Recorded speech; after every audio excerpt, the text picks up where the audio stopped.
बिस्मिल्लाहिर्रहमानिर्रहीम। अस्सलाम वालेकुम नाज़रीन हकीम शाहिद इकबाल आपकी खिदमत में हाज़िर है कि बहुत ही ज़बरदस्त नुस्खे के साथ। आज का ये हमारा नुस्खा है हर किस्म की ख़ारिश ख़त्म करने के लिए, यानी कि चेहरे पर या जिस्म पर या जिल्द पर या जल्दी अमराज पैदा हो गए हैं, कीलमा दाने बन गए या ख़ारिश हो रही है, फिनसनियाँ बन रही हैं, तार ख़ारिश है या खुशक ख़ारिश है, उसको ख़त्म करने का कह सकते कि ये एक आज़मूदा नुस्खा है। अल्हम्दुलिल्लाह इस नुस्खा के बहुत ज़्यादा फ़ायदे हैं और नाज़रीन ये लगाने वाला नुस्खा भी और खाने वाला नुस्खा भी है। ये नुस्खा हम फिर जान के लगाने वाला नुस्खा तैयार कर रहे थे, सोचा कि आप भी इसकी वीडियो बना दें ताकि आप भी इसको बनाएं, इस्तेमाल करें और फ़ायदा उठाएं। नाज़रीन ये है बर्गमदार। बर्गमदार यानी कि कह सकते आग के पत्ते भी इसको बोल सकते हैं, बर्गमदार भी कहते हैं।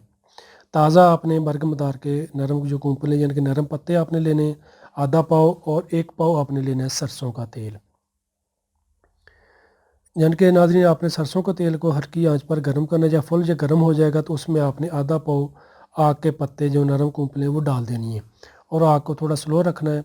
जब आग के पत्ते अच्छे तरीके से सरसों के तेल में जल जाएं तो आग बंद कर दें। तेल को ठंडा होने के बाद साफ़ करके महफूज कर लें। ये आपने बैरूनी तौर पर तेल को लगाना है, मुतासरा मकाम पर इसको लगाएँ और इस्तेमाल करें, फ़ायदा उठाएँ।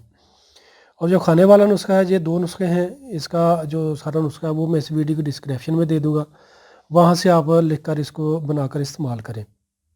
इंशाल्लाह अंदरूनी और बैरूनी तौर पर ये दोनों नुस्खे किसी भी किस्म की ख़ारिश हो, तार ख़ारिश हो या कह सकते कि खुशक ख़ारिश हो या चेहरे पर या जिस्म पर कोई दाग धब्बे स्याहियाँ बन रही हैं, चेहरे पर बन रही हैं, उस पर आप ये नुस्खा इस्तेमाल करें इंशाल्लाह। बैरूनी तौर पर मुतासरा मकाम पर आपने सुबह शाम ये तेल लगाना है, यानी कि सुबह को लगा लें, शाम को अच्छे तरीके से मुतासरा मकाम को धो लें या नहा लें। इसी तरीके से रात को लगा लें, सुबह को अच्छे तरीके से मुतासरा मकाम को अच्छे तरीके से धो लें, यानी कि ताज़ा पानी के साथ वॉश कर लें। खाने वाला जो नुस्खा वो आपने अंदरूनी तौर पर खाना है। इस नुस्खा जात की नाज़रीन सारी कह सकते हैं कि जो तफसील है इस वीडियो की डिस्क्रिप्शन में मैं दे दूँगा और जो मैंने इसके खाने वाले नुस्खे की पहले वीडियोज़ बनाई हैं वो भी मैं ऐसे कह सकते हैं कि वीडियो की डिस्क्रिप्शन में कोशिश करूँगा कि दे दूँ। नहीं तो इनका जो मुकम्मल नुस्खा है इनके तफसील के साथ इंशाल्लाह इस वीडियो की डिस्क्रिप्शन में मैं दे दूँगा, वहाँ से आप लिख कर बनाएँ और इस्तेमाल करें, फ़ायदा उठाएँ।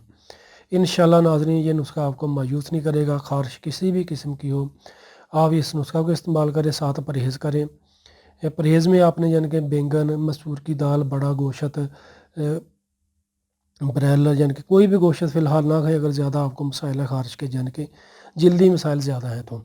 चावल से परहेज़ करना है, अंडा नहीं खाना, मछली नहीं खानी, ये ताज़ा सब्ज़ियाँ खाएँ, मौसमी फ्रूट खाएँ, पानी ज़्यादा इस्तेमाल करें, दूध का इस्तेमाल ज़्यादा करें, 5 वक्त की नमाज़ पाबंदी के साथ पढ़ें, तौबा इस्तग़फ़ार करें, दुआ करें, दुआ समझ के इस दुआ को कह सकते कि इस्तेमाल करें, साथ दुआ करके इस्तेमाल करें।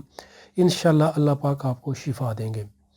और नाज़रीन इस नुस्खा को आपने थोड़ी सी एहतियात के साथ बनाना है अगर आप हिकमत को समझते हैं। अगर नहीं समझते तो आप किसी अच्छे हकीम की ज़ेरे निगरानी इस नुस्खा को बनाएँ, इस्तेमाल करें और फ़ायदा उठाएँ। शुक्रिया। तो नाज़रीन जिन व्यूअर्स ने अभी तक हमारा फेसबुक पेज लाइक नहीं किया वो हमारे पेज को लाइक कर लें और हमारे यूट्यूब चैनल को लाजमी सब्सक्राइब कर लें और नाज़रीन हमारी वीडियोज़ को लाइक करके लाजमी शेयर भी किया करें ताकि और लोगों को भी फ़ायदा मिल सके। शुक्रिया नाज़रीन, दुआ में याद रखिएगा। अस्सलामु अलैकुम।